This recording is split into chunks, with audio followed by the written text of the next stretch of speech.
¿Qué hay que tener en cuenta cuando uno construye objetos o clases? Control de acceso y control de encapsulación. Me imagino que ustedes conocen esos conceptos. En el ejemplo anterior podemos ver que los números racionales no están siendo representados siempre en su forma más simple, ¿cierto? 66 sobre 42, podría ser 11 sobre 7, pero no está siendo representado así. Entonces, esperaría que 66 sobre 42 fuera 11 sobre 7.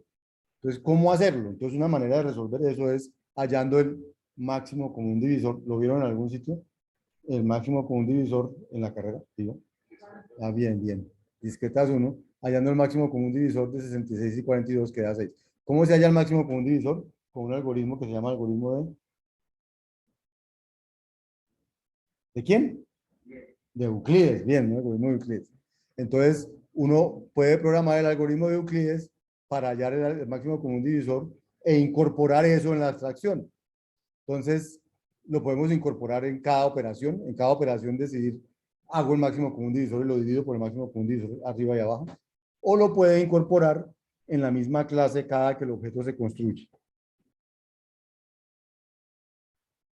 Entonces, la idea es, vamos a definir un método privado de la clase racional. Un método es privado significa que solo lo conocen allá adentro, se puede usar allá adentro, pero no se puede usar afuera. O sea que mientras que yo sí puedo coger un número racional y sumarle otro, como dice ahorita, porque suma es un método público, lo que no podría es averiguarle su máximo común divisor con no sé qué, porque ese no es un método público, es un método privado. Entonces, ¿qué hace ese método privado? Va a calcular el máximo común divisor entre A y B. ¿Cómo se saca el máximo común divisor entre A y B? Según el algoritmo de Euclides, si B es igual a 0, es A, y si no, es el algoritmo de divisiones. Saque el máximo común divisor entre B y entre A módulo B. ¿Cierto? Y entonces, ese es el algoritmo de Euclides. O sea, este es el algoritmo de Euclides. Lo implementamos. ¿Y ahora qué vamos a hacer? Cuando me creen la clase racional, voy a calcular un valor que es el máximo común divisor entre X y Y. Y entonces numerador no va a ser el numerador que era X, sino X dividido el máximo común divisor y Y dividido el máximo común divisor.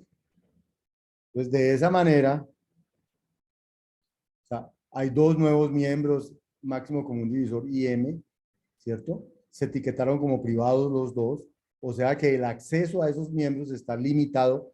¿Quiénes pueden acceder a esos miembros? Él, en los objetos de la clase, nadie más. Alguien desde afuera no puede acceder a esos miembros. M fue definido por valor y no por nombre. Eso significa que se calcula una vez y se usa de ahí en adelante. O sea, aquí calculé el máximo común divisor y de ahí en adelante uso M para dividir eso, ¿cierto? De hecho, X y Y no van a cambiar nunca tampoco, no están cambiando. Entonces, vamos a usarlo, ¿cierto?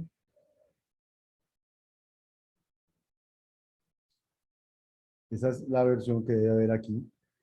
Eso. Esta es esta versión, entonces vamos a comentar esta versión.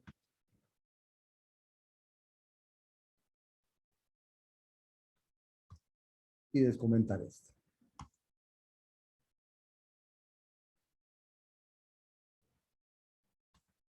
El mismo ejercicio, la diferencia es que aquí adentro entonces tenemos este método privado, máximo común divisor, tengo el cálculo de M y luego divido por M cada vez que me preguntan por el numerador y el denominador. Método suma igual, método multiplicación igual, tu es un igual, entonces lo corremos y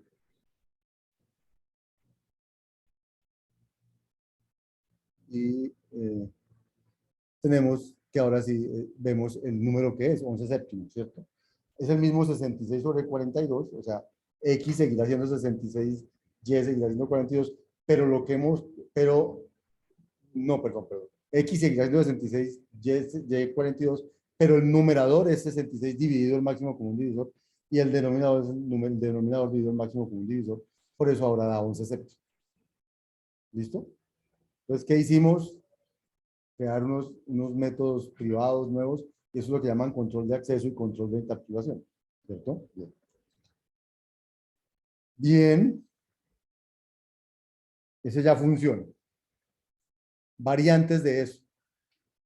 Se podría, entonces, podríamos en lugar de calcular el máximo común divisor, guardarlo y después dividir por M, podríamos simplemente dividir por el máximo común divisor entre x y y, en lugar de guardarlo en m y dividir por m, dividir por el máximo común divisor de x y y. Y daría lo mismo, ¿sí? Pero entonces, si esas funciones numerador y denominador se usan mucho, entonces cada vez que yo las llame, vuelve y se llama máximo común divisor y vuelve y se activa. En cambio, si yo lo tengo guardado en m, solo se hace una vez y m no se vuelve a calcular. Entonces, pero desde el punto de vista de texto, puse una línea que me puede sobrar. Si digo, no, pero ¿para qué la pongo? Pongo el máximo común divisor. Si esto no se usa mucho, no necesito guardarlo, lo puedo calcular cada que lo necesite, sobre todo que este algoritmo es muy barato. ¿Cierto? La otra, pusimos que numerador y denominador, aquí hemos puesto def. ¿Qué pasa si pongo val? Entonces se calculan esa vez y una única vez. Todas las próximas veces que necesite número y denom, me dice el valor que calculó. ¿Cierto? Entonces, ¿cuándo es útil? Si numerador y denominador son invocados con mucha frecuencia, pues mejor, digamos, el valor que tienen desde el principio y no estemos calculándolo cada vez que me lo piden. Es la diferencia entre valor y nombre. La abstracción de datos, que es la separación entre implementación y comportamiento, es una piedra angular de la ingeniería de software para reutilizar cosas. Yo podría decidir, en todos estos cambios que estoy haciendo, se los puedo hacer a la clase racional, pero el que usa la clase racional no ve ningún cambio. O sea que todos los que usaban racional podían seguir usando racional y eso sigue funcionando, a pesar de que yo cambie estas cosas aquí adentro. Y esa es la idea de el control, digamos, de la abstracción de datos. Vimos el acceso privado o público. Hay otra cosa que se llama la ligadura dinámica. Y es que los métodos, como vimos, los métodos tienen un parámetro implícito, que es el objeto dueño de los métodos que estamos invocando.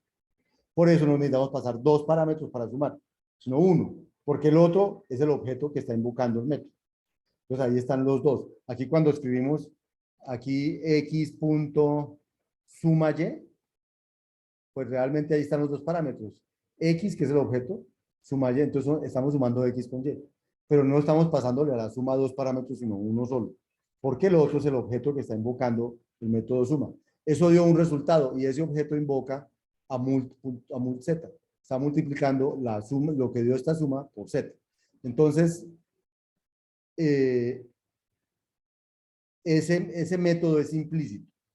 O sea que cuando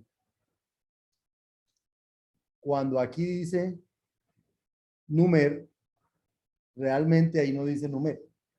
Ahí dice, es una simplificación de algo que en los lenguajes de objetos lo llaman el self, o el objeto mismo, es el this. Realmente ahí dice this.numer. This se refiere al objeto dueño del método. Entonces dice, llame la función numer del objeto dueño del método. Si no lo pongo, no importa, él por detrás está llamando a ese. ¿Sí? Porque él no sabría numer de quién.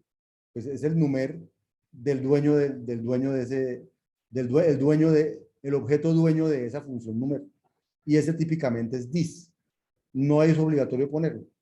Pero a veces uno necesita hacerlo explícito, es decir, this.algo. Entonces, lo que dice aquí es que los lenguajes orientados a objetos ofrecen siempre una sintaxis para referirse al objeto dueño del método. Y esa sintaxis en escala se llama this, en otros lenguajes se llaman self, y son las más usadas, o this o self, ¿cierto? Y se refiere al objeto mismo. A esa referencia es la que se le conoce como ligadura dinámica. ¿Por qué? Porque this es algo que se calcula en ejecución.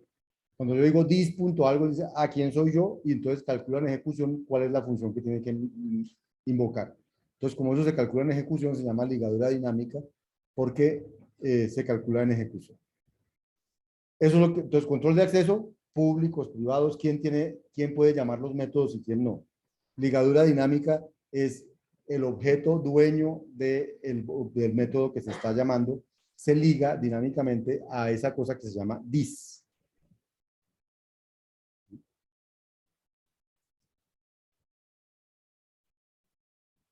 Entonces, entonces les iba a mostrar. Si yo aquí en lugar de número hubiera escrito this.numer y corro esto, pues el resultado es el mismo. porque ahí solamente había una, una, una abreviación. Si no escribo dis.numer, pues entonces él sabe que numer es dis.numer. Por detrás él sabe eso. ¿Listo? Bien. Hasta ahí vamos, ¿cierto? Ahora vamos a extender esos racionales a extender esos racionales para, por ejemplo, aumentar la función menor que y la función max a la clase racional. O sea, vamos a aumentarle, vamos a decirle que también tenga la función menor que. Menor que recibe un racional y lo compara consigo. Entonces, decide si él es menor que el racional que recibe. Entonces, ¿cómo se sabe si un número racional es menor que otro? Entonces, simplemente multiplico el numerador por el denominador del otro, multiplico su denominador por el numerador del otro, y si esta multiplicación es menor que esta, entonces el numerador sobre denominador es menor que el numerador sobre denominador. Es como si hubiera pasado a multiplicar este denominador que estaba dividiendo, pasando a multiplicar, y este denominador que estaba dividiendo aquí, pasarlo a multiplicar. Entonces, un número es menor que otro si esto es menor que esto. Entonces, aquí hice la función menor que devuelve true o false dependiendo de si esto es menor que esto. Y la función max, que lo que hace es mirar, si yo soy menor que R, entonces el máximo entre los dos es R. Y si no, entonces el máximo entre los dos soy yo. Es el dis. ¿Listo? Este dis hace referencia al objeto cuyo método está siendo ejecutado. ¿Cierto? Cualquier referencia dentro de la clase a un nombre de un miembro de la clase, por ejemplo, numer, es realmente una referencia a dis.numer. ¿Sí? O sea, lo que les dije ahorita, este que decía numer, es que si considera dis.numer por r.denom menor que dis.denom por r.numer, y ya. Entonces extendimos los racionales, extendamos los racionales. Entonces, volvamos aquí a la versión comentada de este y miremos la versión descomentada de este.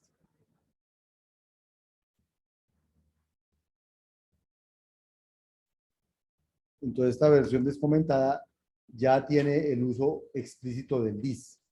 Entonces, aquí donde decía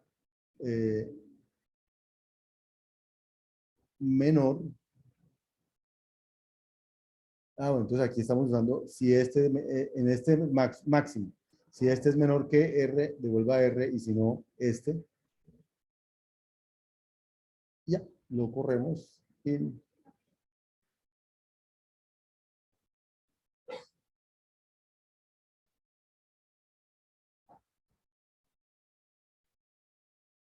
Mandan un warning. No le gustó, que no le gustó. Bueno, un warning no es grave. No le gustó que menor que, ¿dónde está menor que? Yo no lo veo.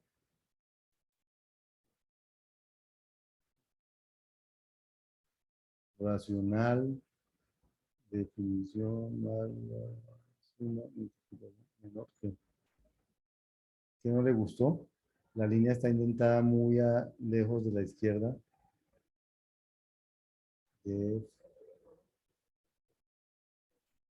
Tengo ni idea qué significa eso. Bueno, pero eso corre. No, no porque no es obligatorio, porque no hay una línea. Pero la sangría, ¿de dónde?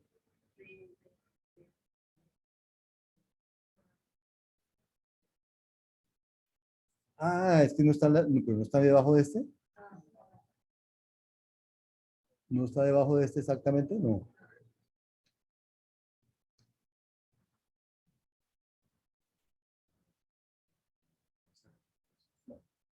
No, pues es un warning. Listo. Entonces, es un warning tontos. Yo creo que ahí ya no va a dar el warning.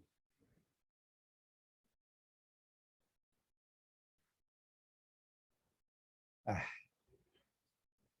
este sí es un error. Ahí me quedó peor. Quedó que no era miembro de Rational, ¿sí ve?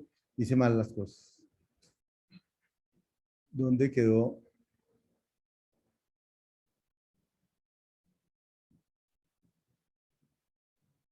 suma, multiplicación. No fue nuestras.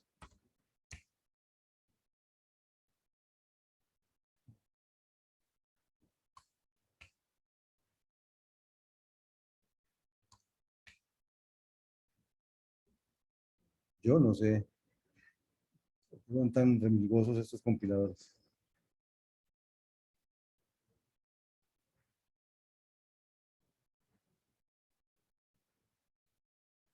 Bueno, muchachos, voy a hacer todo lo que uno haría en estos casos.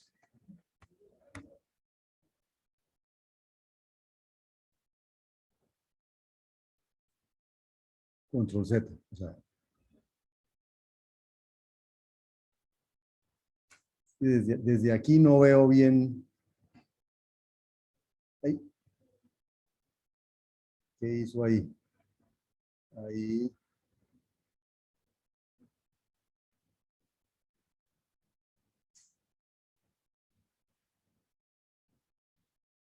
Eso.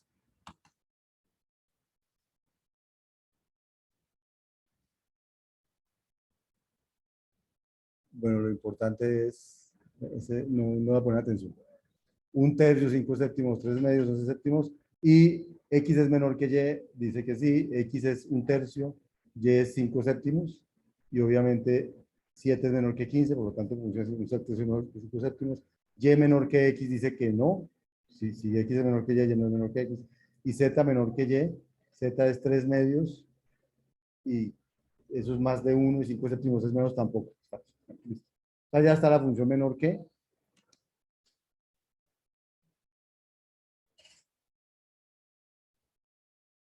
Listo. ¿Qué más puede hacer uno con las clases en OZ cuando las está creando?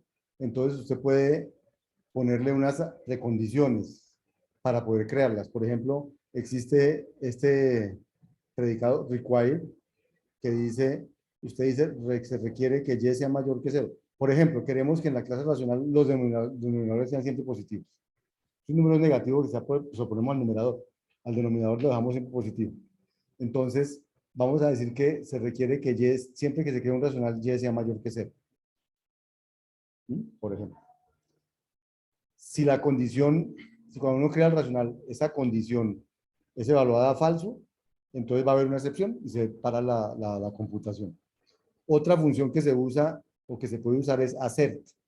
Entonces uno dice assert X mayor o igual que cero. Esa, cuando pasa por ahí, la condición se ejecuta y si falla, entonces se lanza una excepción diferente de la de arriba. La de arriba, como es un require, entonces eh, él dice es una excepción de argumento ilegal y pone lo que yo le ponga por aquí. Pero como este es un assert, entonces el error es un error de aserción y la diferencia es como la intención. El require impone una precondición a quien invoca una función, mientras que el assert mira si después de haberla invocado pasan ciertas cosas. Entonces esas dos cosas se pueden utilizar al definir nuestras clases,